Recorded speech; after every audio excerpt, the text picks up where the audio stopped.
ಇಲ್ಲ ನಾನು ಇಂಜಿನಿಯರ್ ಓದಿಸ್ಬೇಕಂತ ಅವ್ರವ್ವ ಎಷ್ಟು ಓದಿಸ್ಬೇಕಂತ ಹೋಗಿ ಕೋರ್ಟ್ಗೆ ಹೋದ್ರು. ಕೋರ್ಟ್ನಾಗ ಜಡ್ಜ್ ಮುಂದೆ ವಾದ ನಡೀತು. ವಾದ ನಡೆದಾಗ ಮತ್ತೆ ಅವ್ರ ಅಪ್ಪನ ಕರೆ ಕಳಿಸಿದ್ರು. ಯಾಕಪ್ಪ ಏನ್ ಸಮಸ್ಯೆ? ನನ್ನ ಮಗ ಡಾಕ್ಟರ್ ಆಗ್ಬೇಕು, ನನ್ನ ಕನಸು ಐತದ, ಅದಕ್ಕೆ ನಾನು ಡಾಕ್ಟರ್ನ ಮಾಡವ ಅಂತ ಅವ ಅಂದ. ಮತ್ತೆ ಅವನ ಹೆಂಡತಿ ಕರೆಸಿದ್ರು.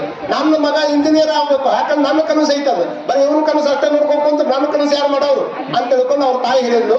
ಅವಾಗ ಜಡ್ಜ್ ಸಾಹೇಬರು ಹೇಳಿದ್ರಂತ, ಇದು ಇಂಜಿನಿಯರ್ ಮಾಡ್ಬೇಕು ಅನ್ನೋದು ನಿನ್ನ ಕನಸ, ಡಾಕ್ಟರ್ ಮಾಡ್ಬೇಕು ಅನ್ನೋದು ನಿನ್ನ ಕನಸ, ನಿನ್ನ ಮಗನ ಕನಸು ಏನೈತಿ ಕರೀಲಿ, ಅವ್ನು ಕೇಳ್ತೀವಿ ಅಂದಾಗ ಇನ್ನೂ ಹುಟ್ಟೆ ಅಂತ ಅವ್ರು. ತಂದೆ ತಾಯಿಯರು ಇಟ್ಟು ಜಗಾಡ್ತಾರ. ಒಬ್ಬ ಮಗ ತಂದೆ ತಾಯಿ ಕುಡ್ಕೊಂಡು ನನ್ನ ಮಗ ಇಂಜಿನಿಯರ್ ಆಗ್ಬೇಕಂತ ಅವ್ರವ್ವನ ಹಾಕಿ, ಏ ಇಲ್ಲ ನನ್ನ ಮಗ ಡಾಕ್ಟರ್ ಆಗ್ಬೇಕಂತ ಅವ್ರಪ್ಪ ಅಂದ. ಮಗ ಡಾಕ್ಟರ್ ಆಗ್ಬೇಕಂತ ಅವ್ರಪ್ಪ ಅಂತಾನ, ಇಲ್ಲ ನನ್ನ ಮಗ ಇಂಜಿನಿಯರ್ ಆಗ್ಬೇಕಂತ ಅವ್ರ ತಾಯಿ ಅಂತಾಳ. ಇವ್ರಿಬ್ರು ಇಷ್ಟು ಜಗಳ ಮಾಡಿದ್ರು. ಆ ಜಗಳ ಪಕ್ಕದ ಮನೆಯವ್ರಿಗೆ ಗೊತ್ತಾಗಿ ಅವ್ರು ಸುಮ್ಮನೆ ಕುಂದ್ರದ್ಬಿಟ್ಟು ಪೊಲೀಸ್ ಸ್ಟೇಷನ್ ಕಂಪ್ಲೇಂಟ್ ಕೊಟ್ರು. ಅವ್ರು ಪೊಲೀಸ್ ಸ್ಟೇಷನ್ ಕಂಪ್ಲೇಂಟ್ ಕೊಟ್ಬಿಡ್ಲೇನೆ ಎದ್ರ ಸಂಬಂಧ ಜಗಳ ಅಂತ ಕೇಳಿದ್ರೆ, ಇಲ್ರಿ ನನ್ನ ಮಗನ್ ನಾ ಡಾಕ್ಟರ್ ಮಾಡ್ಬೇಕಂತೀನಿ.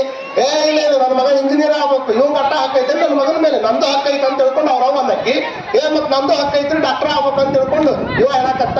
ಮತ್ತ ಅವ್ರಿಬ್ರಿಗೆ ತಲೆ ಬ್ಯಾನೆ ಆಯ್ತು. ಮತ್ತೆ ಸರ್ ಗೊತ್ತಾಕೈತಿ ಅದು ಏನು ಭಾಳ ಇದಾಯ್ತು ಅಂದ್ರೆ ಇನ್ನೇನ್ ಮಾಡೋದು, ಎಫ್ಐಆರ್ ಹರಿದ್ರು.